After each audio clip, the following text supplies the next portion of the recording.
Okay. Now we'll discuss about the process part of visa. Student visa के लिए major वो कौन से फैक्टर हैं जिनका वो ध्यान रखें? Okay, good question. Or I would also once again thank you for bringing this up, क्योंकि it's a very good question. क्योंकि इस वक्त क्या हो रहा है, बहुत सारी ओवरलोड ऑफ इंफॉर्मेशन है और इतनी ज़्यादा इंफॉर्मेशन है कि स्टूडेंट बेचारा लॉस्ट है. सो सबसे पहले जो स्टूडेंट्स हैं उनको तो पहले ये डायरेक्शन देखनी पड़ेगी मैंने पढ़ाई क्या करनी है. उस पढ़ाई के बाद उन्होंने यूनिवर्सिटीज़ को सिलेक्ट करना पड़ेगा. उस यूनिवर्सिटी सिलेक्ट करने के बाद वहाँ की जो रिक्वायरमेंट्स हैं उसको फुलफ़िल करके, और अगर हम अमेरिका की बात करें तो यूनिवर्सिटी को सारे डॉक्यूमेंट्स भेजने पड़ेंगे, financial papers and their academic documents. उसके बाद उनको वहाँ से एक फॉर्म इशू होता है कॉल्ड I-20.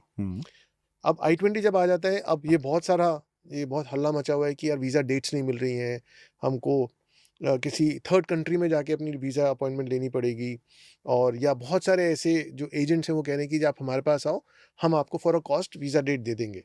सो इस पॉडकास्ट के माध्यम से मैं सबको बताना चाहता हूँ कि please don't worry, visa dates बड़े आराम से मिलेंगी. क्योंकि जो यूएस गवर्नमेंट है, अगर हम I-20 को ध्यान से देखते हैं तो ऐसा लगता है देखने में कि I-20 यूनिवर्सिटी ने इशू किया है. अगर हम I-20 को टॉप लेफ्ट पे देखते हैं ऊपर, तो उसके ऊपर लिखा हुआ है department of homeland security and USCIS, United states immigration and custom services. ये दो इंपॉर्टेंट एजेंसीज हैं वहाँ की जो ये I-20 इशू करने में उनके साथ यूनिवर्सिटी के साथ काम कर रही है. तो जब I-20 आ गया तब हमको वीज़ा फॉर्म भरना पड़ता है जिसका नाम है DS-160.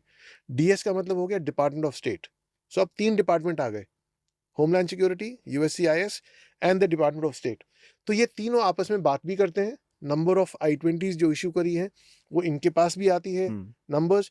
तो ऐसा नहीं है कि जो डिपार्टमेंट ऑफ स्टेट है वो केवल 40, 50, 60 वीज़ा डेट्स निकालेगा और I-20 100-200 इशू हो जाएंगे. They are in sync, alright. और उन्होंने बहुत क्लियरली अनाउंस कर रखा है कि हम मई सेकेंड वीक में वीज़ा डेट्स निकालनी शुरू करेंगे for June and July for the fall session.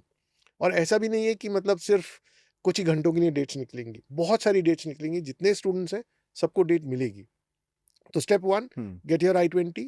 Step 2, fill your visa form. अब वीज़ा फॉर्म जब आप भरते हैं तो उसके अंदर जो डिटेल्स हैं वो एब्सोल्युटली करेक्ट होनी चाहिए, क्योंकि जब वो भर जाती है, जब आप सबमिट करते हो, it stage in the system for 99 years. ऐसा नहीं है कि 2 साल में 3 साल में वो खत्म हो जाएगा.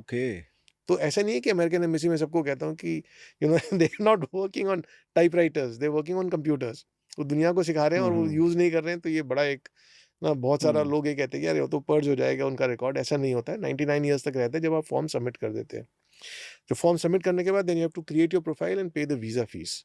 Visa fees as of now is $185, Indian rupees 15,540 रुपये. जब वो जमा कराते हैं then you have to book 2 appointments, one for your fingerprinting and the other one is for your visa interview, right? And then start collecting your documents. अब documents 2 part में है. एक हो गया I-20 के लिए. तो I-20 का जो लॉ है वो ये कहता है कि you have to show the availability of funds, that you will not become a public charge. तो bank statement, bank balance certificate या एजुकेशन लोन और a combination of these things. कुछ लोग ना